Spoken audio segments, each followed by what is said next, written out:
Talagang pumuti ka na sa kutis na ito. 3 taon na.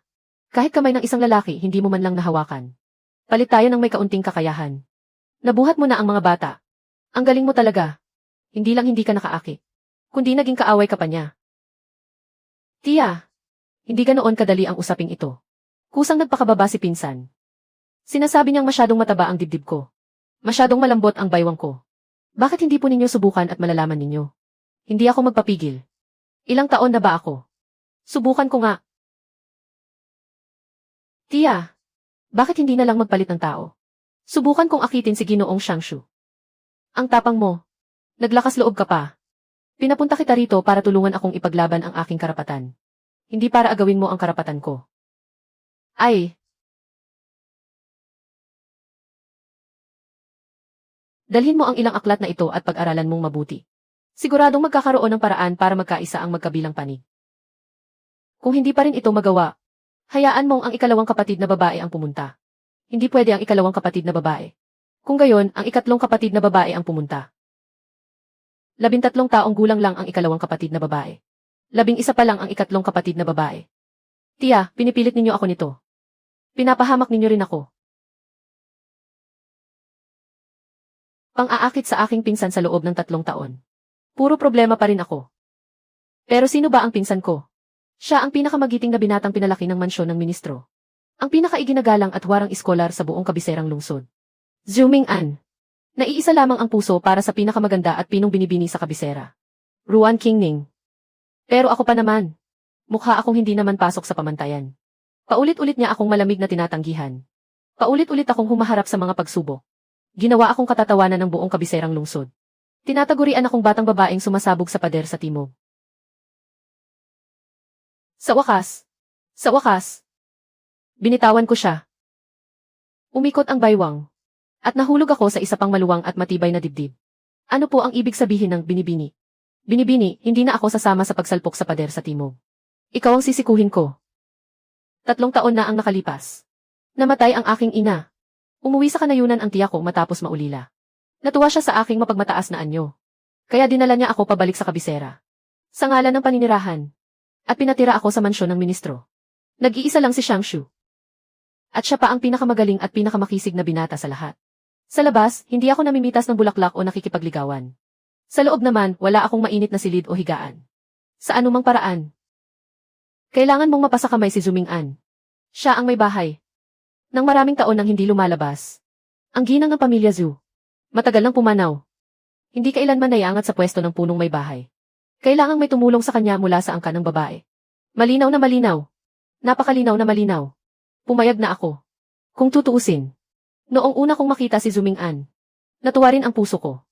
Gaya ng isang lalaking kasing halimuyak at kasing tikas ng orkidyas at batong hiyas. Sino nga ba ang hindi mai-inlove? Ngunit narito rin ang problema. Napakamagalang niya. Sa loob ng 3 taon, ginawa ko na ang lahat ng paraan. Maging dapat man o hindi dapat gawin. Sinubukan ko na ang lahat. Ngunit hindi ko man lang siya napaibig sa akin. Minsan, pinagdudahan ko pang may gusto siya sa mga lalaki. Hanggang sa araw na iyon, nakita ko kung paano siya makipag-usap kay Ruan Qingning. At saka ko lamang naunawaan. Hindi pala sa ayaw niya sa mga babae. Ang totoo, siya ay ayaw lamang niya sa klasikong babae. Ang minamahal niya ay ang pinakamalinis na buwan sa kabisera. Si Ruan Qingning. Aba, tiya, kalimutan na lang natin. Pinsan, talagang ayaw niya sa babaeng gaya ko. Hindi ako naniniwalang may lalaking hindi magkakagusto sa babaeng gaya mo. Si Zuming An, gaano man siya kaginoo. Lalaki pa rin siya, hindi ba? Dahil sa kanyang matinding paninindigan. Paulit-ulit akong nabigo. Ngunit paulit-ulit din akong bumangon. Ang mga utusan sa loob ng mansyon. Sa paraan ng pagtingin nila sa akin, ay lalo akong hinamak at minaliit. Samantala, sa labas ng mansyon, ay kumalat ang balitang habol ako ng habol sa lalaki, ngunit nabigo. At tuluyan ng kumalat sa buong kabisera. Ha ha ha!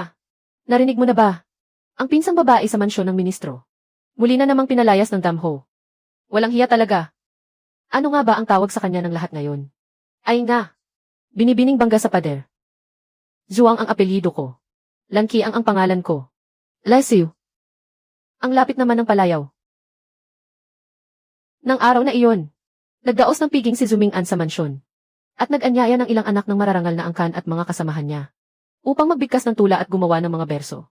Kabilang sa mga panauhin, ay espesyal din niyang inimbitahan si Ruan Qingming. Buong puso akong nagpunta upang masilayan ang binibining Ruan. Baka sakaling matutuhan ko kahit kaunting tindig at kilos niya. At baka sakaling si Zuming An ay iba na ang tingin sa akin. Sa loob ng bulwagan ay biglang naging tahimik. Napamulagat ang lahat at napatingin sa akin. Medyo kinabahan ako. Baka may problema sa palamuti o damit ko. Pinsan, pinadadala pa ni Tia ang ilang pagkain. Huwag kayong mahiyang kumain, mararangal na panauhin. Maraming salamat sa pag-aalala mo, Tia. Pinsang babae. Ilagay mo na lamang dyan. Ming An, ito ba ang pinsang babae mo sa mansyon? Esan, ang binibining bangga sa pader. Matagal ko nang naririnig ang pangalan niya. Ngunit ngayon ko lamang siya nakita. Isa pala siyang kagandahan. Ha ha ha. Tunay ng bihirang makakita ng ganitong kagandahan. Kaya pala hindi kailanman isinasama ni Kuya Zhou ang pinsan niyang babae sa mga piging. Marahil ay natatakot siyang maagaw ito ng iba. Kung susuriing mabuti, hindi naman pahuli ang ganda ng pinsang babae sa binibining Ruan. Kuya Zhou, huwag mo namang itago ang iyong magandang pinsan. Dapat nga ay mas madalas mo siyang ilabas. Isa lamang siyang hamak at magaspang na babae. Wala man lang alam sa panitikan. Paano siya maihahambing sa binibining Ruan? Huwag mong dungisan ang pangalan ng binibining Ruan.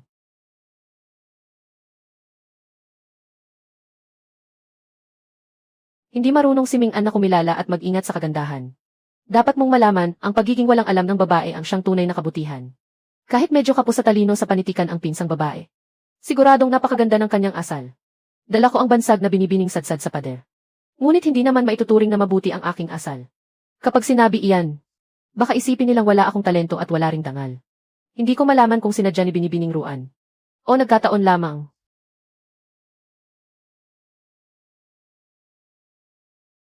Aba, mag-ingat ka, pinsan. Talaga bang naglakas loob kang sumubsob sa bisig ng ibang lalaki sa harapan ko? Mula noong araw na iyon, mas malamig na sa akin si Zuming An kaysa dati. Noon, kapag nagkikita kami, bagaman malamig at matipid siya sa salita, nakakausap ko pa rin siya ng maayos. Ngunit ngayon, kapag tanaw niya ako mula sa malayo, agad siyang tumatalikod. Iniiwasan niya ako na para bang salot ako. Sanay ang mga tauhan dito na bumasa ng kilos at tingin. Nang makita nilang hindi ako gusto rito, nagbuni silang lahat sa aking kamalasan. Talagang kakaiba ang mga ugali nila. Pag nakikita ako ni Tia Zhuang, lalong sumasama ang kanyang mukha. Sayang lang ang balat na suot mo sa katawan na iyan.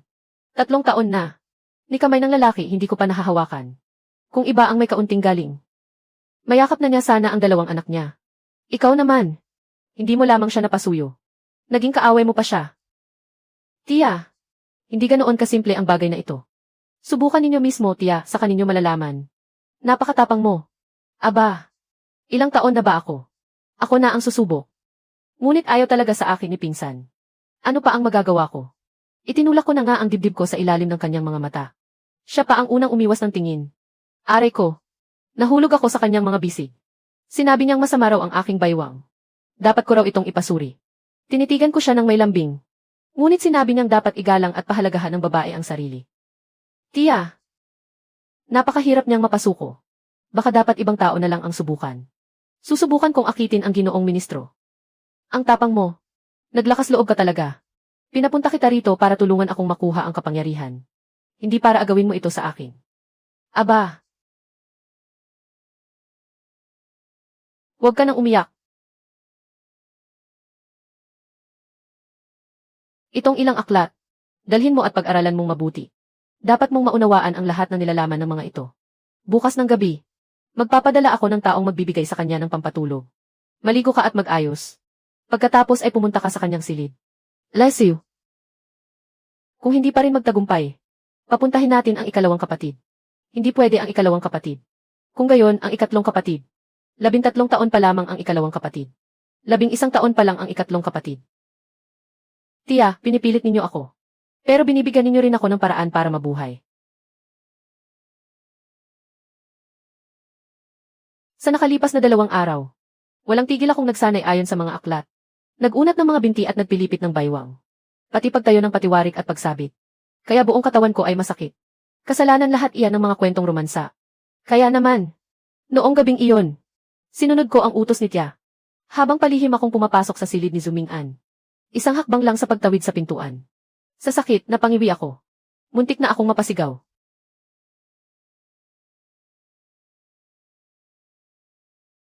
Pinsan. Tia, tunay kang ang malupit. Hindi naman niya tunay na anak. Walang awang humataw ang kamay niya. Pinsan. Patawad. Kung may sisisihin ka, si Tia na lang. Ako rin naman ang lugi. Pinsan. Aalisin nilang Kiang ang tali para sa iyo. Grabe ang pawis mo. Kung ganoon, hindi ka siguro nilalamig. Aray. Anong klaseng buhol ito?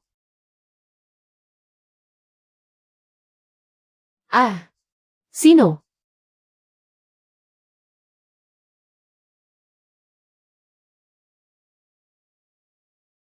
Siguradong dahil sa sobrang pagod ko nitong mga araw. Nagkakaroon na ako ng ilusyon. Ah. Parang tinutusok ng karayom ang baywang ko. Hindi ko talaga maiyuko ang katawan ko. Pinsan. Ituring na lang nating naghalikan na tayo. Dumiretso na tayo sa huling hakbang. Ni isang maayos na posisyon ay hindi ko na maalala. Mabuti na lang at dala ko ang aklat ng mga larawan. Pagpasok ko, inilagay ko iyon sa tabi ng pinto. Para sa mga biglaang pangangailangan. Hindi pwede ito. Hindi ko maiangat ang mga binti ko. Hindi pwede ito. Hindi na kaya ng baywang ko. Nakakadungi sa paningin. Ah. Pinsan. Gising ka. Parang may kakaibang bagay sa loob ng silid mo. Pinsan. Maaari bang? Lumayo ka muna ng kaunti. Bakit ka? Lagi kang napapadpad sa panaginip ko. Pinsan. Masakit. Ito ay lubos na naiba sa inaakala ko. Saklolo sa sunog.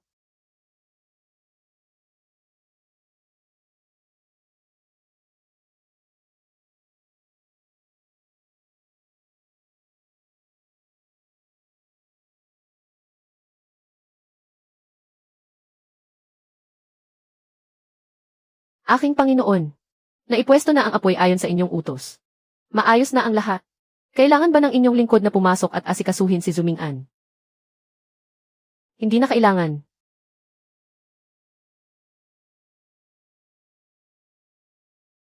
Unahan na natin sila. Kailangang magkunwaring kaawa-awa. Tia, hindi naman sa walang silbi si Lan Qiang. Talagang hindi ako kinakampihan ng langit. Kagabi, malapit na sanang matuloy ang lahat.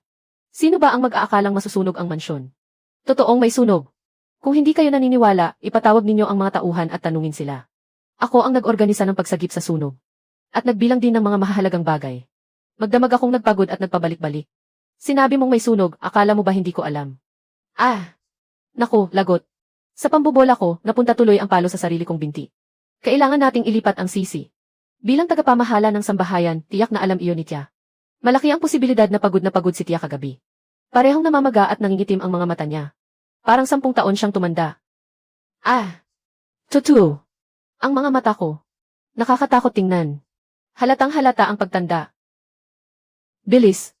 Pumunta ka sa Xiu Zhenfang at bilhin ang pinakamahal na pampabata para sa akin. Ngayong nakagawa na tayo ng kasalanan. Magpakatapat na rin tayo hanggang wakas.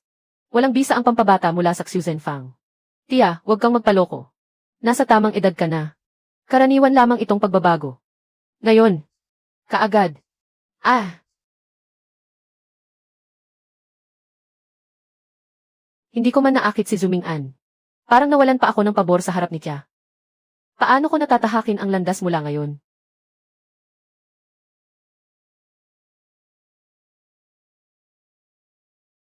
Munting iha. Mahirap bang matutong maghabi ng mga basket na kawayan? Hindi naman mahirap kung maliksi ang kamay at paa. Ngunit kung hindi gaanong maliksi, kung gayon pagbubutihan ko na lamang hanggang makabawi. Mabait na bata. Masipag ako.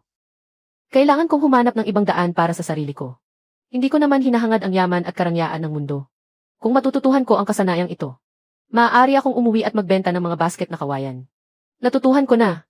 Pagkatapos, tuturuan ko sina ikalawang bunso at ikatlong bunso na maghabi. Sa ganoon, hindi na kami mamumroblema sa buhay. Dalhin mo ito kay Tia. Sabihin mo ako ang bumili. Binibining Zhuang. Kailaking pagkakataon naman. Sa aming mansyon ay magkakaroon ng salu-salo para sa mga bulaklak sa mga darating na araw. Kaya ngayon ay personal kong inihatid ang paanyaya.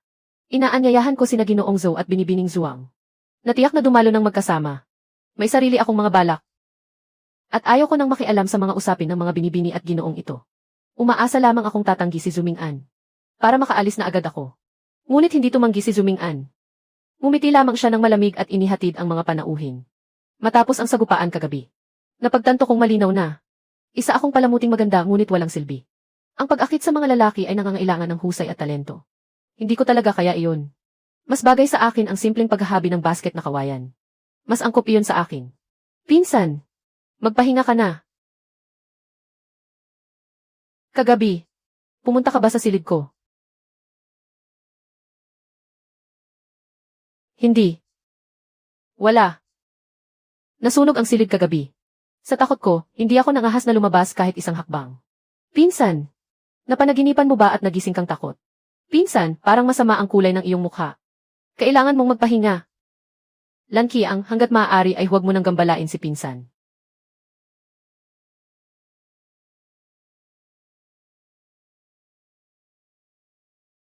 Munting iha.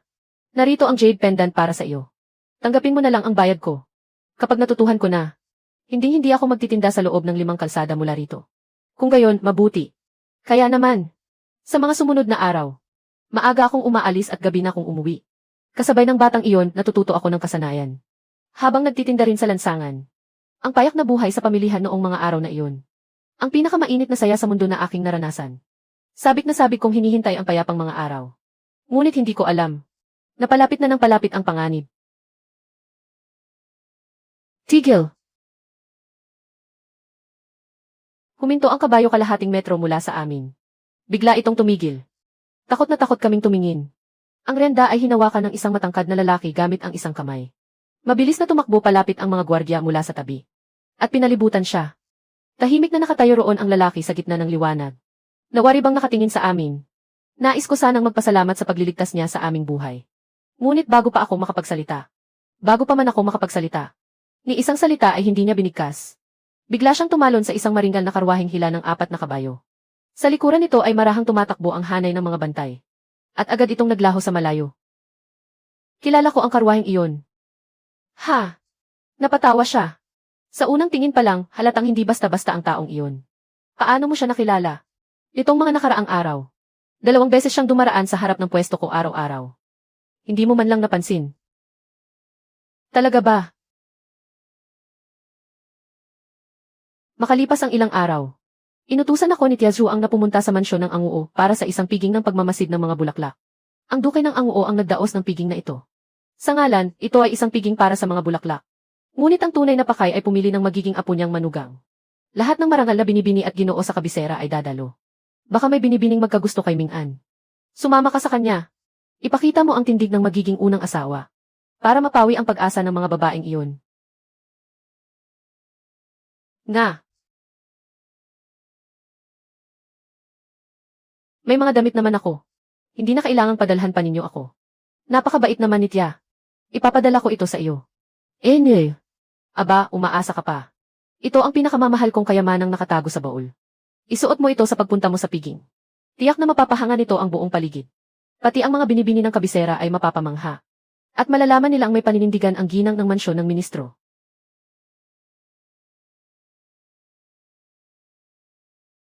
Hindi siya nagsalita. Hindi rin ako nagsalita. Sa isip ko, patuloy ko pa ring pinag-iisipan ang negosyo ng mga basket na kawayan.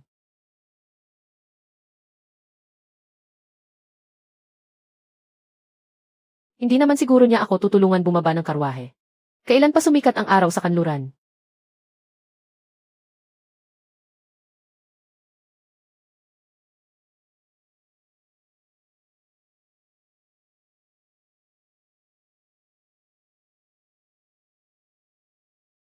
Ito pala ang binibining sumalpok sa pader ng mansyon ng ministro.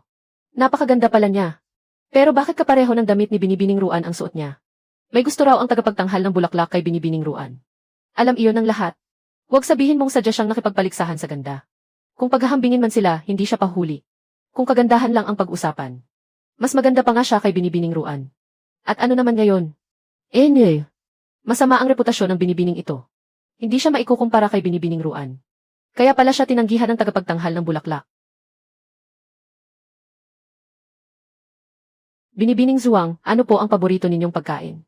May masarap na alak na prutas sa kusina. Gusto ba ninyong mag-uwi ng kaunti? Hindi na. Sa ganitong marangal na pagtitipon, itigil mo ang iyong kalandian. Huwag kang magpatawa sa mga tao. Tingnan ninyo. Dumating na si Binibining Ruan.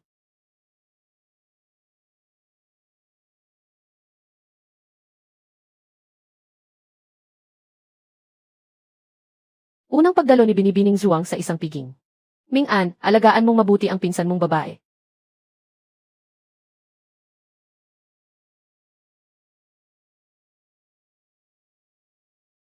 Tagapagmana. Pumunta ka at bigyan si Binibining Ruan ng pinakamagarang piyoni. Bilang papuri sa kanyang kagandahan. Sa harap ng lahat, ipinagtatambal sila ng kanyang ina. Ngunit sa puso ko.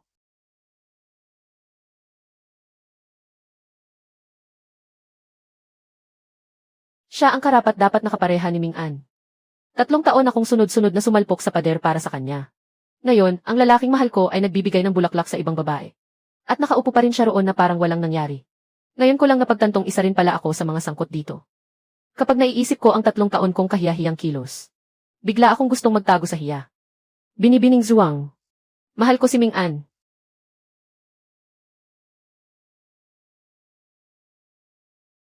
Kapag naiisip ko ang 3 taon kong kahiyahiyang kilos, bigla akong gustong magtago sa hiya. Binibining Zuang. Mahal ko si Ming-an.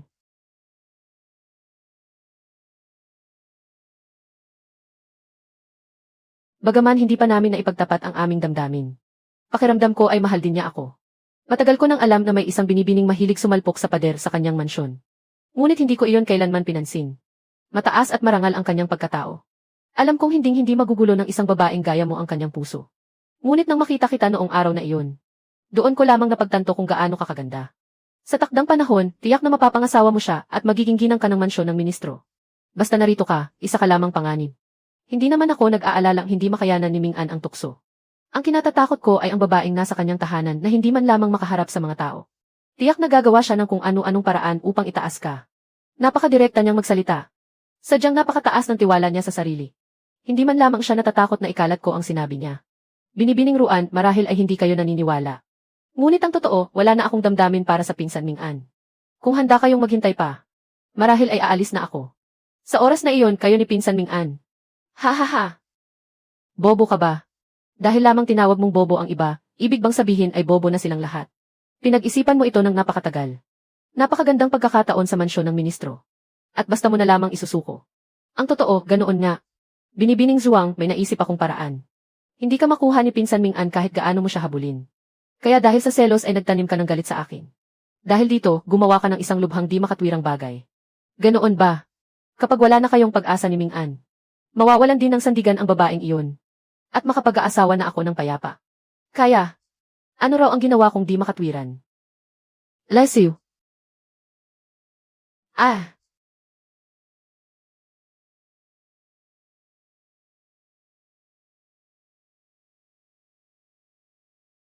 Binibining Ruan. Pinsan.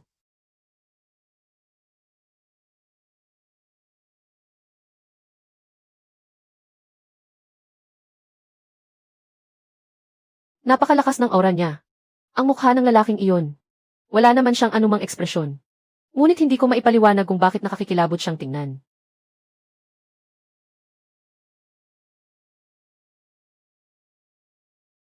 Binibini, ano po ang ibig sabihin nito? Binibini, hindi na po ako tatama sa pader. Ikaw ang gusto kong tamaan. Isang halamang pantubig. Mas mabuti nang mapagbintangang halamang pantubig.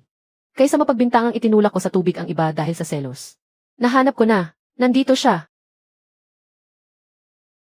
Nasaan ang mga tao? Saan sila nagpunta?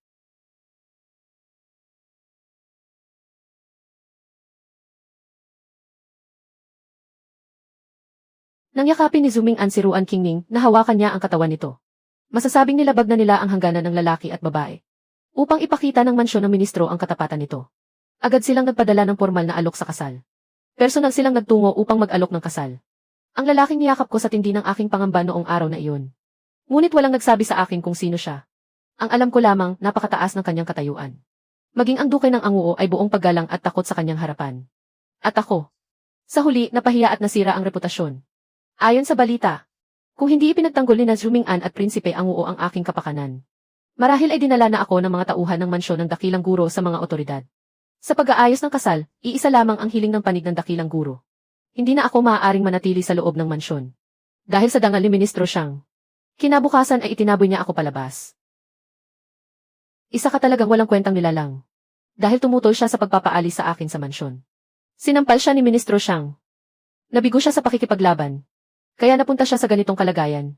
Wala siyang dapat sisihin kundi ang sarili niya. Maghanap ka muna ng matitirahan sa loob ng lungsod. Malapit nang ikasal ang bagong nobya. Hintayin mong maayos ko muna ang sitwasyon. Pagkatapos ay hahanap ako ng pagkakataong makabalik ka. Tia! Ang totoo, noong araw na iyon sa tabi ng lawa. Sinabi ni Binibining Ruan na mahal niya si Pinsan Ming-an. Kaya niya inayos ang patibong na iyon. Sinabi niyang mula pagkabata ay bihasa na siya sa mga alituntunin ng kagandahang asal. Kapag napangasawa niya ako, hindi siya maaaring ipahiya ng mga taong tulad namin. At mawalan ng dangal. Ang mga maringal na binibining mula sa mararangal na angkan. Sa labas, malinis at marikit ang kanilang anyo. Ngunit sa loob, mas masahol pa sa isa't isa. Na nakayanan kong mabuhay sa ilalim ng kamay ng dakilang ginang. Hindi mo kayang isipin ang mga pagpapahirap na tiniis ko. Na nakatayo ako rito ngayon. Ay dahil lamang mas mahaba ng kaunti ang aking buhay. Lan Qiang.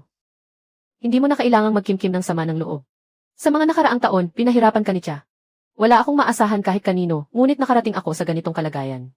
Si Zuming-an ay isang bihirang mabuting tao. Hindi rin naman kita tunay na sinaktan. Mag-isa siyang naging matatag sa loob ng kalahating buhay. Ngunit sa totoo lang, malungkot at kaawa-awa rin siya. Sa huli, dumating na ang taglamig sa kabisera. Mahirap maglakbay sa gitna ng yelo at niebe. Nagpa siya akong manatili hanggang sa pagsapit ng tagsibol sa susunod na taon. Kapag napayapa na ang kalooban ni Tia, saka ako aalis, hindi pa naman huli ang lahat.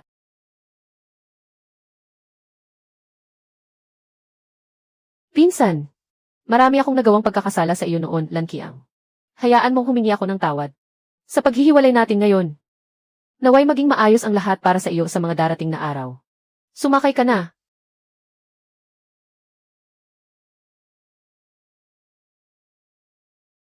Nasaan tayo? Dito ka muna manirahan. Babalikan kita at dadalhin sa mansyon sa ibang araw. Noong araw na iyon, hindi kita iniligtas agad. Dahil alam kong mahusay kang lumangoy. Sa puso't isipan mo, Binibining Ruan. Ano man ang mangyari. Tungkulin kong iligtas siya. Hindi ko siya itinulak. Marahil ay natakot lamang si Qingning at nagkamali ng akala. Naniniwala ka ba sa akin? 3 taon na tayong magkasama. Bagaman kung minsan ay hindi wasto ang iyong ikinikilos. Simple at busilak ang iyong kalooban. Hindi ka gagamit ng maruruming pakana. Dahil sinabi iyon ng aking pinsan. Mas lalo akong nakaramdam ng hiya. Napansin na ng mga tao sa mansyon ng dakilang tagapagturo ang tungkol sa iyo. Kapag napangasawa na ni Qingning, makikipag-usap akong mabuti sa kanya. Hindi na magtatagal. At makababalik ka na rito. Bumalik. Para saan? Gagawin kitang aking asawa. Ako. Gagawin kitang aking asawa. Ha? Bilang. Bakit? Noong araw na iyon, nakipagtalik ka sa isang lalaki sa harap ng mga tao. Mahirap nang makahanap ng marangal na mapapangasawa sa kabisera. Sa kalagayan mo ngayon, may pananagutan din ako. Ang pagpapakasal ko sa iyo. Ang pinakamainam na solusyon. Sa hinaharap, bagaman mas mababa ang iyong katayuan kaysa kay Qingning, ang iyong matatanggap at magagamit, ay hindi magiging iba kahit kaunti sa mga nakalaan sa kanya. Pinsan, salamat sa pagsasaalang-alang mo sa akin. Ngunit, mayroon ka na ngayong Binibining Ruan. Ako, ay hindi talaga siya gusto. Kalimutan mo na ang mga kalokohang nangyari nitong mga nakaraang taon. Kalimutan mo na ang lahat, ha? Hindi ko na balak bumalik sa mansyon ng ministro. Hindi na ako maninirahan sa patyo na ito. Isa kang babae. Kung hindi ka rito maninirahan, saan ka pupunta? Lan Qiang. Alam kong kapwa ninyo ni Tia ninanais ang posisyon bilang pangunahing asawa. Ngunit nakatakda na ang pagpapakasal namin ni Qingning. Hindi na ito maaaring baguhin. Nangako na ako sa iyo. Hinding-hindi kita ituturing ng naiiba. Si Qingning ay isang taong may maayos na asal at magandang pagkatao. Bagaman ikaw ay isang kabo. Tiyak na hindi ka tulad ng ibang mga babae sa loob ng kabahayan na kailangang magtiis ng paulit-ulit na pang-aapi. Masyado kang simple ang isip. Hindi mo alam kung gaano kahirap ang mundong ito. Kung wala ang proteksyon ng mansyon ng ministro, paano ka na? Sa hinaharap, marami ka pang paghihirap na mararanasan. Sa huli, tayong dalawa rin naman ay may ugnayang magkasama noong kabataan. Hindi kita sasaktan. Huwag na huwag kang magpapakabayripot. Alam ko ang pusong pag-aalaga sa akin ng pinsan ko. Ngunit, ang isip ko ay nagbago na. Ayokong bumalik sa gulong at pagkabalisa noon. Sa malawak na mundo, laging may lugar na mapagtatapunan ko ng sarili. Hindi ko hangad ang karangyaan at kayamanan. Ang makapamuhay ng malaya ay sapat na. Pinsan, huwag kang lumampas. Lan Qiang. Hinainan ko siya ng kamay bilang paalam. Parang pagpapaalam sa isang bahagi ng nakaraan.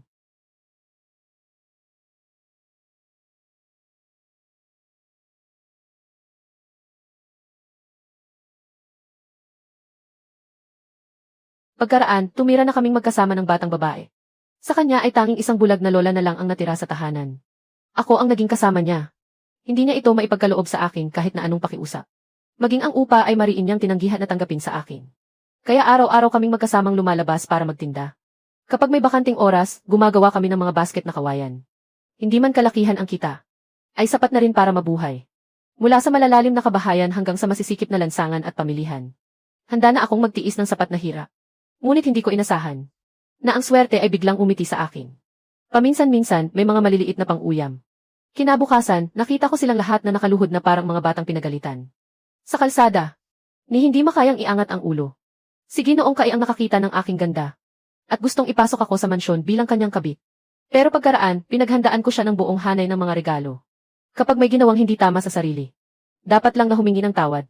Tungkol naman sa negosyo, hindi na kailangang sabihin pa. Takda ay 100. Gumawa tayo ng 5 o 7. Ayon sa bilis ng paghahabi naming magkasama ng batang babae. Natatakot lang akong pagsapit ng tagsibol sa susunod na taon ay hindi na kami mapipirmi sa dami ng trabaho. Sunod-sunod ang mabubuting bagay. Ha. Sa ganitong pagtrato, wag sanang maputol. Ang magagandang araw ay lumilipad ng napakabilis. Pumikit lang ako, pista ng laban na agad.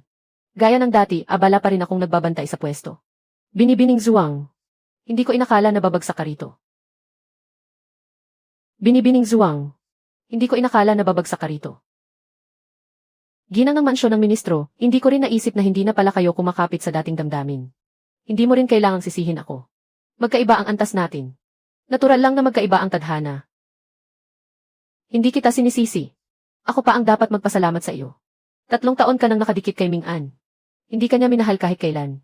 Hindi man lang ng kaunti. Lubos kang kinamuhian at minata niya. Nakakaawa ka rin. Ako at siya ay malapit ng ikasal. Ngayong sinasabi mo pa ang mga salitang pilit na iyan. Ano pa ang saysay niyan? Talagang nagpapasalamat ako sa iyo. Kung hindi dahil sa gulo mong iyon, hindi ako aalis sa mansyon ng ministro. At hindi ko mararanasan ang ganitong payapa at masayang buhay.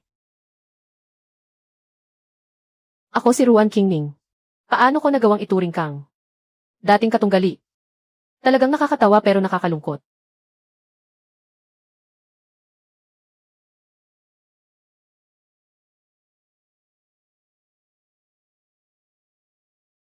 Nawalan na yata ako ng malinaw na pagtingin.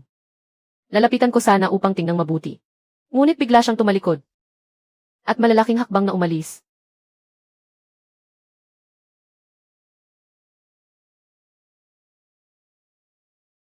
Kanino kayang anak ang marangal na binatang iyon?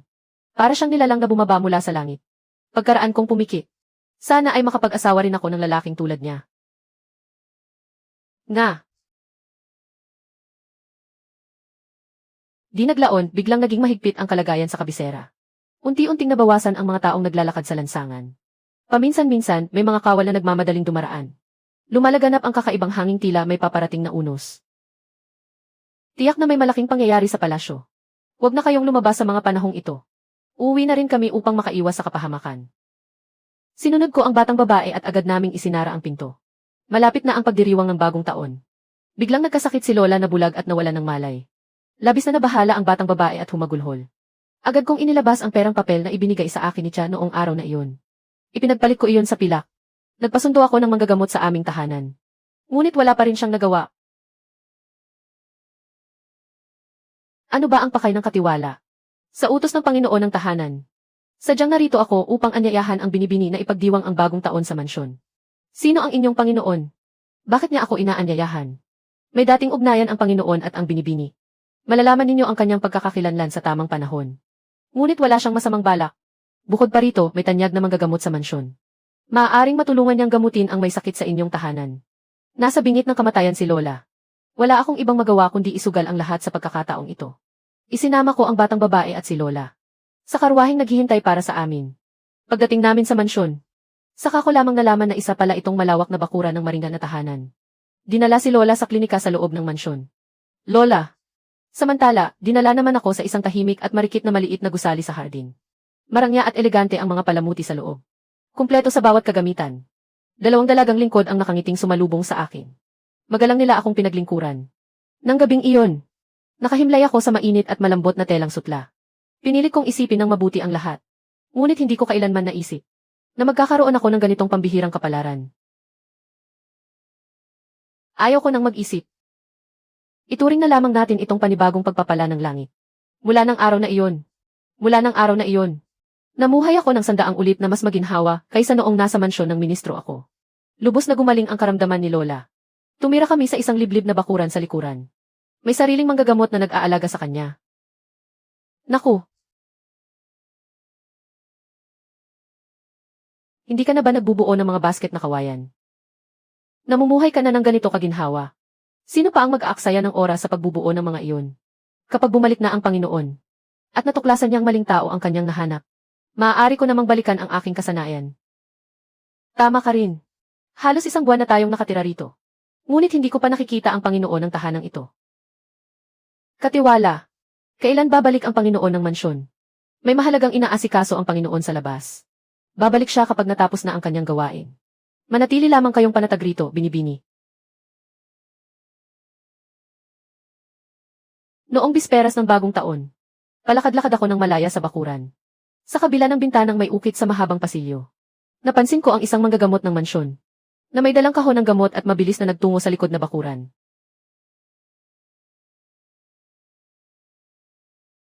May kutob akong sundan siya. Akala ko ay wala ng daan papunta sa likod na bakuran. Ngunit matapos kong dumaan sa pintuang natatakpan ng mga bulaklak, natuklasan kong konektado pala ito sa isa pang maluwang na mansyon.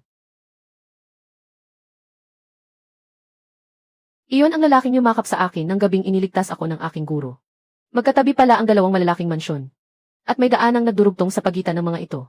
Muling nagpakita rito ang maharlikang manggagamot mula sa mansyon ng ministro. Huwag mong sabihin.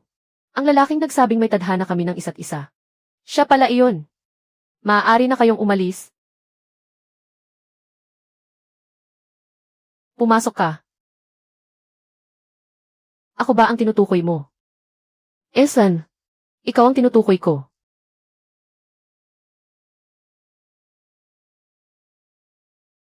Ikaw ba ang Panginoon ng tahanang ito? Esan, bakit mo kami tinutulungan? Mapapangasawa mo rin naman ako. Hindi kita maaaring hayaang magdusa sa labas. Bakit naman kita pakakasalan? Mapapangasawa mo rin naman ako. Hindi kita maaaring hayaang magdusa sa labas. Bakit naman kita pakakasalan? Noong araw na iyon, hindi ba ikaw mismo ang sumugod sa aking mga bisig?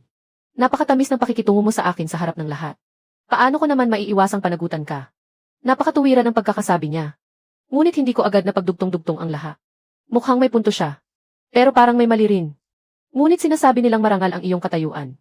Ang hindi mo pag-usig sa aking pagkakasala ay tila awa na higit pa sa batas. Bakit mo naman ako pakakasalan dahil lamang dito? Bata pa lamang ako'y nag-aaral na ako ng kagandahang asal. Kung ang dangal ng isang dalaga ay nasira, dapat ko itong panagutan. Huwag mong sabihin hindi mo iyon nilayon. Iniisip mong ang pagyakap sa isang lalaking hindi mo asawa ay isang maliit na bagay na walang halaga. Siyempre, hindi. Natural lamang na nais kong pakasalan mo ako. Yamang nais mo rin naman ito. Tungkulin kong sundin ang iyong kagustuhan. Ngunit tungkol sa kasal, kailangan pa nating maghintay ng kaunti. Dahil bakit? Kamakailan, nagkaroon ako ng ilang suliranin sa korte. Maraming paninirang puri ang ibinabato sa akin ng mga tagalabas. At abala pa ako sa paglutas ng mga problemang iyon. Kapag iniugnay mo ang iyong sarili sa akin, maaaring maapektuhan ka rin. Oh, kaya pala. Inilagay mo lang ako sa bahay sa kabilang pinto. Pero hindi mo man lamang ako pinuntahan. Natatakot kang madamay ako. Esan, tungkol sa nangyari noong araw na iyon. Ako ang kusang gumawa noon. Marangal ang iyong katayuan. At handa ka pa ring pakasalan ako. Isa na iyong marangal na gawain. Ngayon, pinag-iisipan mo pa ang lahat para sa aking kapakanan. Lubos akong nagpapasalamat. Ano man ang sabihin ng mga tagalabas laban sa iyo. o anumang panganib ang maidulot sa akin. Kapag napagpasyahan nating maging mag-asawa, dapat nating harapin ang lahat ng magkasama. Kung gayon, tawagin mo muna ako ng isang beses. Gusto kong marinig. Tawagin kang ano? Tawagin mo akong asawa. Tawagin mo akong asawa. Kung gayon, tawagin mo muna ako ng isang beses. Gusto kong marinig. Tawagin kang ano? Tawagin mo akong asawa. Asawa. Halika. Tulungan mong lagyan ng gamot ang sugat ng iyong asawa. Matipuno at malakas ang kanyang mga kalamnan. Matigas ngunit nababanat. Marahan kong ginagalaw ang aking mga daliri sa kanyang tiyan. Ramdam ko ang pagtatagpo ng tigas at lambot. Paulit-ulit akong sinusupil ng kanyang mabigat at maalab na hininga. Pakiramdam ko'y basa na sa pawis ang damit sa ilalim ng balabal ko. Asawa. Basa na ang loob ko. Kailangan kong umuwi para magpalit ng damit. Magpahinga kang mabuti. Babalik ako bukas para dalawin ka. Mahal. Ano ang pangalan mo? Shenhan.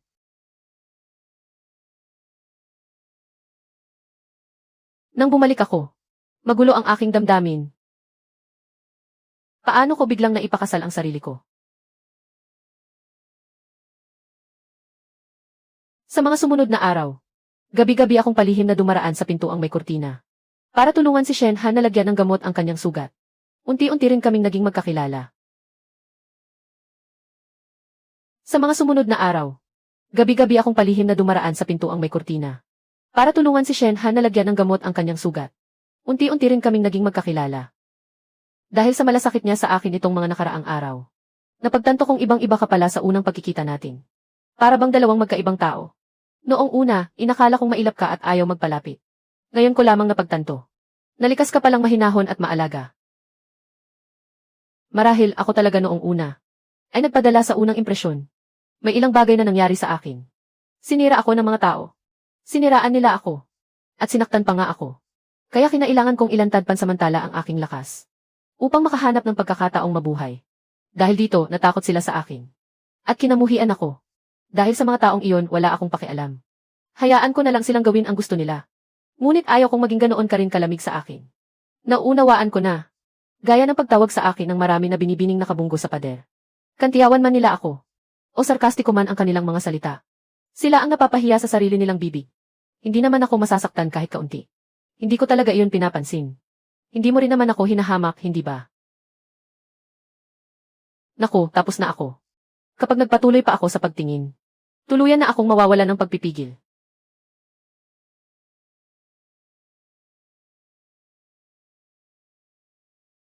Ang puso ko ay kumakabog na wari ilalabas sa dibdib ko. Ngunit nakita kong namula rin ang kanyang mga tainga. Hindi ko na malayang lumipas ang bagong taon. Mukhang abala si Shenhan sa maghapon. Wala ni anino niya akong nakikita. Ngunit siguradong naroon siya sa gabi. Palagi siyang nagsasali ng tsaa. At nakaupo roon, naghihintay sa akin. Nasa mansyon ang lahat ng kailangan.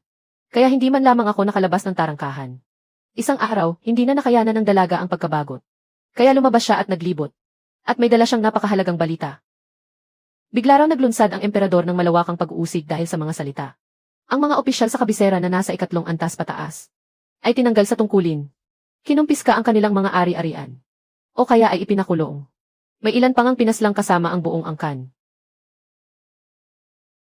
Kumusta naman ang mansyon ng ministro?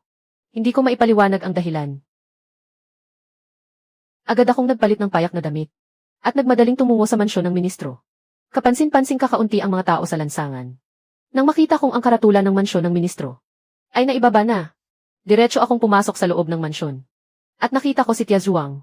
Bagaman magkasal ang kanyang mga kilay. Mukhang maayos naman ang kanyang kalagayan. Kaya bahagya akong nakahinga ng maluwag. Ilang ulit na akong nagpadala ng mga tao upang hanapin ka. Ngunit wala pa ring balita. Akala ko ay may nangyari na sa iyo.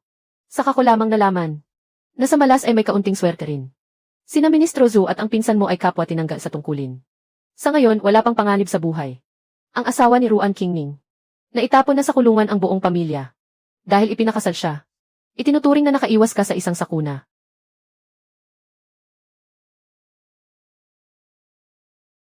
Lan Qiang. Pinsan. Hinahanap kita kung saan-saan pero wala ka. Akala ko patay ka na. Sa panahong ito, lagi kong sinisisi ang sarili ko. Lan Qiang. Hindi ka na pwedeng lumayo pa. Hindi ko nahahayaan na lumayo ka pa. Niyakap niya ako ng mahigpit. Hindi na malaya ni Tia kung kailan nawala na siya. Napatunga nga ako. Hindi makagalaw. Ano ang ginagawa ninyo? Iba na rin ang anyo niya. Bagaman nananatili pa rin ang eleganteng itsura. Halos kapapayat niya. Nang hihina at payat, wala na ang dating aliwalas. Mahirap nang makita ulit. Ang salitang tanyag at kariktan ay bumagay sa kanya. Kagagaling lang nilang Kiang. Napasigaw ako sa sobrang pagkasabi. Nakita mo na ba ang mga tao sa bahay? Kumusta ang kalagayan? Buhay pa ba siya o patay na? Bakit ka natigilan? Ang pamilya ko'y napasakamay sa ganitong kalunos-lunos na kapalaran. Hindi lang walang maitutulong sa akin ang loob mo. Bagkus ipinagtaksil mo pa ako at ang pinsan mong si Lan Qiang. Zooming An, matitiis mo ba akong mapanood? Kung nalaman ko lang, mas mabuti pang pinili ko si Anshezi. Bumalik ako para tingnan ang tiya ko. Tapos aalis din ako. Hindi maaari. Magulo na ngayon sa labas. Napakahirap ka nang mahanap. Hindi ka pwedeng umalis ng mag-isa.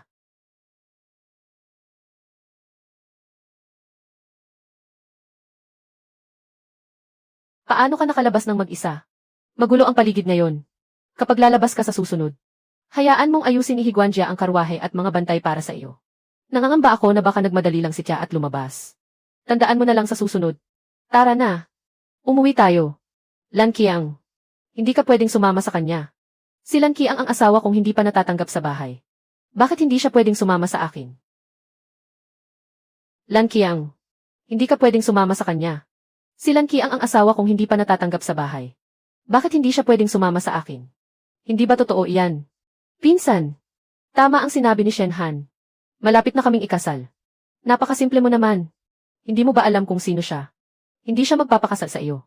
Zooming An. Kung gayon, sabihin mo nga kung sino ako. Ikaw ang dating prinsipe. Dapat ay ikaw ang humalili sa trono. Ngunit dahil nagdala ka ng hukbo upang lumusog. At mali ang pamumuno. Napunta sa kapahamakan ang daan-daang libong kawal ng ating bansa. At nagpasayang ang buhay ng mga kasamang kabalyero at general. Ikaw ay ang nakapangasiwa ng imperial na bilangguan. Ang jade-faced asura na kinatatakutan ng lahat. Ikaw ay ang halang ang kaluluwang nagpadala sa buong pamilya ko sa kulungan ng walang kasalanan. Ikaw na uhaw sa dugo. Sa sobrang pag-aalala lang niya, kaya siya napasubo at nagsabi ng hindi maayos. Hiling ko lang kay Ginoong Shen na huwag na siyang singilin pa. Lan Qiang, lumapit ka sa akin. Si Shen Han na pinag-uusapan ninyo. Hindi siya ang Shen Han na nakilala ko. Hindi man kasing talas ng isip ko ang sa inyo. Ni kasing bilis kayong mag-isip. Ngunit dahil lang ako na akong pakasalan siya. Paniniwalaan ko siya. Kaya, wala akong pakialam sa sinasabi ng iba. Ang sa kanya lamang ako makikinig. Binibining Ruan. Ang inyong ama, si Mahestradong Ruan, ay tumanggap ng suhol at lumabag sa batas. Ipinagbili ang mga katungkulan sa pamahalaan. At tumanggap ng 800,000 leang ang pilak bilang suhol. Narito ang mga ebidensya. Bukod pa rito, buong pag-amin na niyang nilagdaan ang salaysay. Saan manggagaling ang usapin ng kawalang sala? Kahit mapatunayang totoo ang krimeng ito. Hindi naman nangangahulugang ikukulong ang buong pamilya ko. Ikukulong ang buong pamilya ninyo. Totoo, sinadya ko talaga ito. Bakit? Ano ang nagawa ng aming pamilya para magalit kayo sa amin? Ang inyong ama, si Mahestradong Ruan, ay tumanggap ng suhol at lumabag sa batas. Ipinagbili ang mga katungkulan sa pamahalaan. At tumanggap ng 800,000 leang ang pilak bilang suhol. May mga saksi. May mga ebidensya. Bukod pa rito, buong pag-amin na niyang nilagdaan ang salaysay. Kahit mapatunayang totoo ang krimeng ito. Hindi naman nangangahulugang ikukulong ang buong pamilya ko. Ikukulong ang buong pamilya ninyo. Totoo, sinadya ko talaga ito. Bakit? Bakit? Ano ang nagawa ng aming pamilya para magalit kayo sa amin? Hindi man kayo nangahas na galitin ako. Ngunit kayo ay nagkasala sa taong kailan hindi ninyo dapat ginalit. Noong araw na iyon sa tabi ng lawa, nasaksihan kong ikaw mismo ang nagpakasama. At inapi ang magiging asawa ko. Hindi ako isang hukom na laging makatarungan at walang kinikilingan. Kaya hindi ba pwedeng minsan ay kumiling ako sa sarili ko? Ang lahat ng sinapit na kapahamakan ng inyong pamilya. Kung tutuusin, kayo rin ang may kagagawan. Dahil lamang dito. Nang malaman pala ni Shen Han na mag-isa akong nagtungo sa mansyon ng ministro. Agad siyang kumuha ng kabayo at dumating ng buong bilis. Paglabas namin sa mansyon ng ministro, magkasama kaming naglakad sa mahabang lansangan. Malapit sa isa't isa na para bang karaniwang mag-asawa. Pagdating sa tarangkahan, hinawakan niya ang aking kamay. Dahan-dahan niya akong inakay sa mahabang pasilyo patungo sa panloob na bulwagan. Sa kwadra nakita ko ang karwaheng may palamuting nakita ko sa lansangan. Nakita ko rin ang tindero sa bangketa na nakadamit na parang gwardiya. Nakita ko rin ang mabait at maamong katiwala. Kasama ang ginang ng palasyo. Kung alam ko lang sana, Agad ko sanang naunawaan. Akala ko noon ang pagpapala ng langit ay nagmumula sa iisang tao. Sa isang kisap mata, hawak na ni Shenhan ang aking kamay at inakaya ko papasok sa isang silid tulugan. Sa loob ay may mga pulang kandila at masayang palamuti na inayos na parang silid para sa bagong kasal. Marahan niyang isinara ang pinto sa aming likuran. Paglingon ko, isinubsob niya ako sa mainit niyang mga bisig. Napakatagal ko nang nagtitiis. Kanina ko pa gustong gawin ito. Sa sumunod na sandali, bigla siyang yumuko at lumapit sa akin. 2 buong araw kaming ni Shenhan sa silid na iyon. At ni isang hakbang ay hindi kami lumabas. Para akong nakatulog habang marahang inuugoy ng alon ng isang munting bangka. At nagising sa banayad at malambing na paghele. Pagsapit ng dapit hapon sa 3 araw. Isang malawak na dagat na nagliliyab na ulap ang sumiklab sa labas ng bintana. Binalot niya ang aking katawan ng balabal na balahibo ng soro. At habang yakap-yakap ako, tumalon siya patungo sa bubong. Nakasandik sa kanyang dibdib. Tanaw ang napakagandang tanawin hanggang sa dulo ng langit. Noong ako ay 19 na taong gulang. Itinalaga ako ng emperador bilang general ng kabalyerya. Pinamunuan ko ang malaking hukbo upang labanan ang mga Manchu. Ngunit matapos ang tagumpay, pinagtaksilan ako ng mga hamak at pinagtambangan. 100,000 kawal ang nasawi sa hangganan. Nakipagsapalaran akong makalabas mula sa dagat ng dugo at bundok ng mga bangkay. At nakabalik sa kabisera. Ngunit nalaman kong malubhang nagkasakit ang emperador at ang emperatris. Sa oras ng panganib, inako ng aking tiyuhin ang kapangyarihan. At umakyat sa trono bilang emperador. Agad kong natuklasan ang lahat. Ang lahat ng ito ay pakana ng aking tiyuhing mang-agaw ng trono. Hindi lamang niya ipinapatay ang aking ama at ina, kundi ipinadala rin niya sa kamatayan ang 100,000 kawal. Napakalalim ng dugong pagkakautang na ito. Hindi ko ito maaaring palampasin. Nangangamba siya sa akin. Ngunit hindi niya ako maaaring patayin. Kaya ipinagkatiwala niya sa akin ang imperial na bilangguan. Upang mabantayan ako. At kasabay nito, hamakin ako. Sinamantala ko ang pagkakataon upang yumuko sa kanyang harapan. Habang palihim akong nagtitipon ng mga mahuhusay na tauhan. At walang habas na nililipol ang mga sangkot sa madugong digmaan noon. Ngunit naging dahilan din iyon upang ako ay katakutan ng buong mundo. At kamuhian bilang Jade-faced Ashura. Lan Qiang. Hindi ako mabuting tao. At hindi rin ako isang marangal na Ginoo. Ang tanging maibibigay ko sa iyo ay ang tunay kong pagkatao. Tanggapin mo man ito o hindi. Sa huli, nahulog na sa iyo si Shenhan. Sa tingin ko, bagay na bagay ang binibining tumatama sa pader at ang Jade-faced Asura.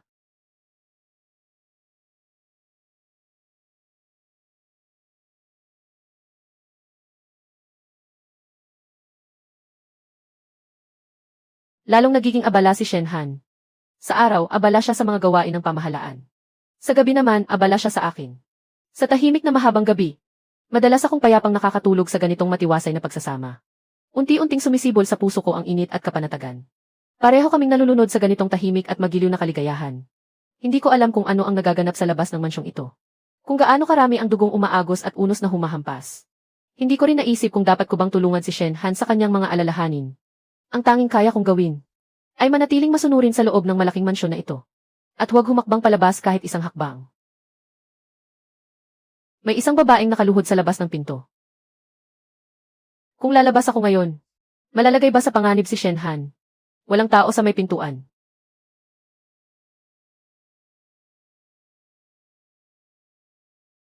Ruan Qingning.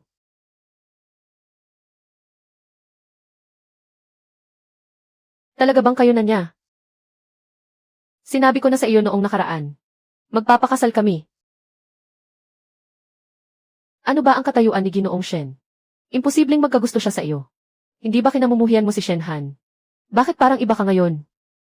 Napunta ako rito ngayon upang makipagkasundo. Kung papayag si Ginoong Shen na palayain ang buong pamilya ko. Handa akong gamitin ang katayuan ko bilang pinakamagandang binibini sa kabisera. At personal na pumunta rito. Pakiusap, tanggapin ninyo ako, Ginoong Shen. Isa ka ng babaeng may asawa. Paano kanya mapapangasawa? Naghiwalay na kami ni Zuming An sa maayos na paraan. Kaya maaari na akong magpakasal muli. Umuwi ka na. Ako lang ang gusto ni Shenhan. Hindi kanya gugustuhin. Lesiu, gusto mo ba o hindi? Pero hindi ba ikaw ang nagpapasya? Nang gabing umuwi si Shenhan, ikinuwento ko sa kanya ang mga nangyari buong araw. Napakaganda ng pagkakasabi mo. Aling sinabi ang nagustuhan mo? Iyong sinabi mong gusto mo lang ako. Ruan Qingning. Kung gusto niyang lumuhod, hayaan mo siyang lumuhod. Bigla siyang nawala ng masabi.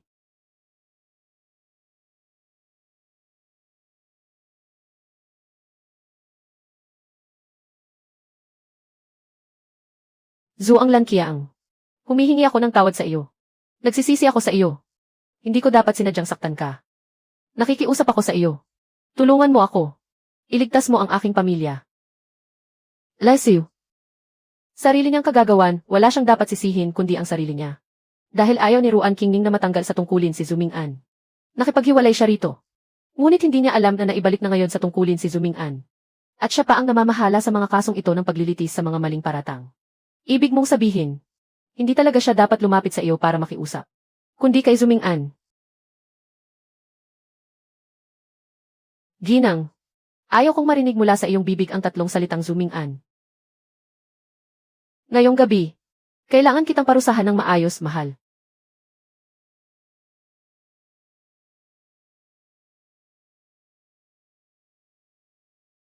Matapos muling manungkulan si Zhu Ming'an, mahusay at mabilis niyang nalutas ang ilang kaso. Kaya agad siyang pinuri ng buong kabisera. Ang pamilya ni Ruan Qingning, maliban kay punong guro Ruan, ay pinalaya rin. Ilang ulit na nagtungo si Ruan Qingning sa mansyon ng Zhu upang makipagkita.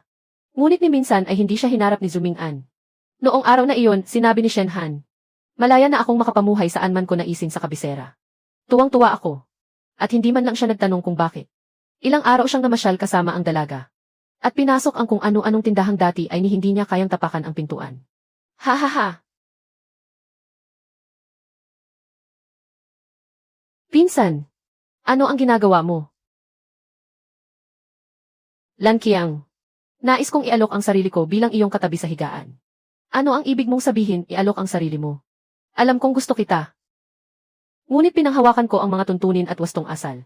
Itinuring kong baha at mabangis na halimaw ang iyong paglapit at pagyakap. Akala ko kung sino na ako.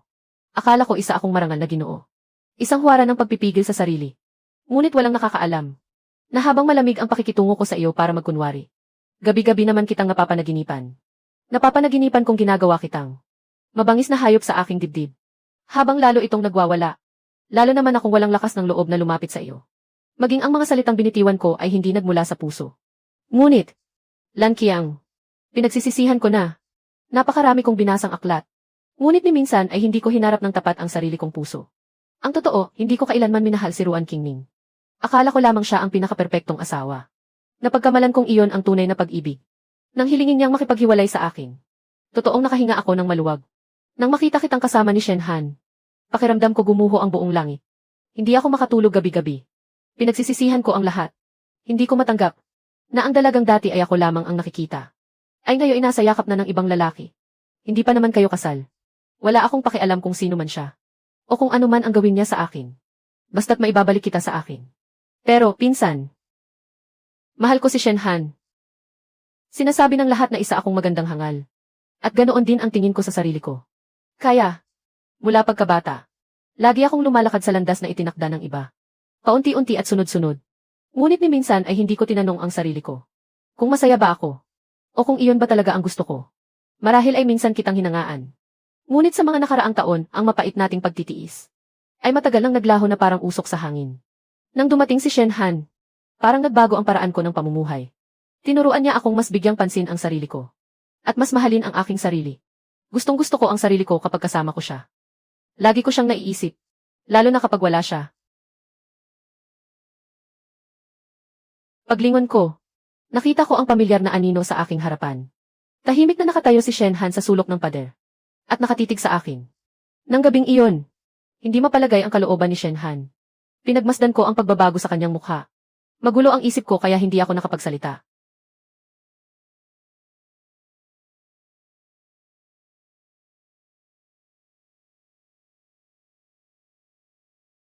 Gusto mo bang maging emperatris o maharlikang konsorte? May pagpipilian pa ba? Meron. Konsorte na lamang. Mukhang kailangan ng emperatris ng kaunting utak. Mabuti. Hindi nagtagal. Dinala niya ako sa maringal na palasyong imperial. Ang kanyang seremonya ng pagluklok at ang seremonya ng paggawad sa akin bilang maharlikang konsorte ay isinagawa sa iisang araw na maliwanag at walang ulap. Na itinaas si Zhu Ming'an bilang ministro ng mga seremonya. At binigyan ng buong kapangyarihang pangasiwaan ang lahat ng usapin ng seremonya. Nalaman ko kalaunan na isa si Zhu Ming'an sa mga bagong talentong pinili ni Shen Han. Ang ilang kasong dati niyang itinuwid ay sadyang iniwan din ni Shen Han upang ihanda ang daan para sa kanyang kinabukasan. Mahal na emperador.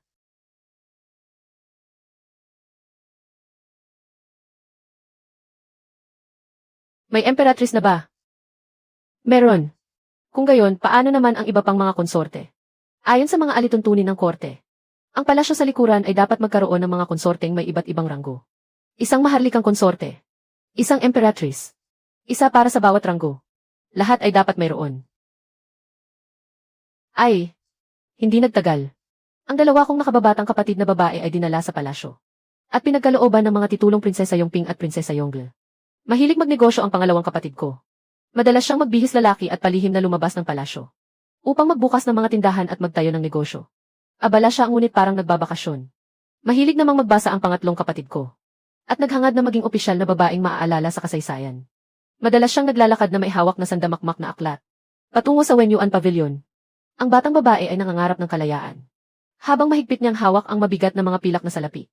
Binigyan ko siya ng 10,000 pilak. Sabi niya, maghahanap daw siya ng asawang kasing galing ni Tao Huaxian. Kaya halos mabaliw na sa inis si Tia. Matapos matanggal sa tungkulin ang ministro. Takot na takot siyang mag-asawa ito ng iba. Kaya araw-araw ay nakabuntot sa tabi niya.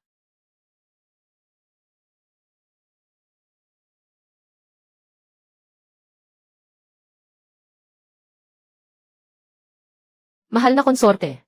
Pinili ng emperador ngayong araw ang pain ni Zhuang. Ay! Kunin ninyo ang kasuotang pangkonsorte. At ihanda para sa seremonya ng pagbubukas ng tagsibol. Tunay ngang hindi binigo ni Zhuang ang aking mga inaasahan. Mahal na emperador. Ako si Zhuang.